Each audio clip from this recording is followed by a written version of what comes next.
Rains and flood come with contagious diseases ranging from viral infections, which these medical practitioners say are steadily on the rise, with children being the most vulnerable. At the rainy season, there are some fundamental illness common. Malaria is on the increase, asthma is on the increase, the respiratory tract infections, they're also in the increase, but also pregnancy is also on the increase. But that's not a disease. Okay, everybody stay home. There will be a preponderance of upper respiratory tract infection. So eventually you see people come down with cough, which is a symptom of almost a good number of almost all the respiratory tract infections, especially the upper respiratory tract infections.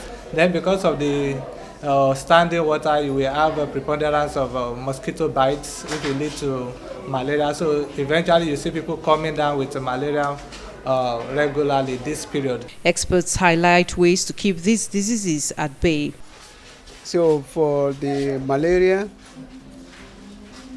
the environment stores water, waterlogged, and the mosquito breed on them, and nobody bothers about taking care of those waterlogs. And so they are keeping increasing, and the production is on the high side. So what we commonly do is now treat the malaria when you have it, you have fever, headache, body pains, and the classical presentation, get to the hospital to treat. That's fine. But we must break the cycle. We have to find out where they are being produced and try to destroy them. And they will prevent them coming from inside. So we can put on the nets, and you can shoot them from touching you by using the net on your bed and wear it like pajamas. Eat well to raise your immunity, so that when you are beaten, then you can have enough army soldiers to protect you against malaria inside you. Just as we need soldier and police in the nations, in you also need soldier and police.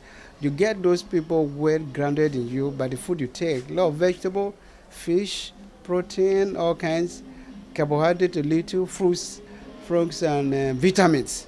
People should prevent themselves from cold.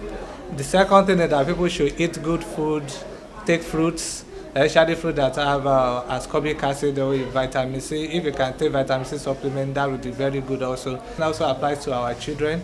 We should prevent them from cold. We should make sure that they wear warm clothing and they take good food and fruits. They say damp and humid conditions are the best breeding ground for bacteria, and urged residents to always stay dry, wash and dry their hands and feet regularly to prevent fungal and bacterial infections. In Benin, Agatha Egwari Uju, NTA News.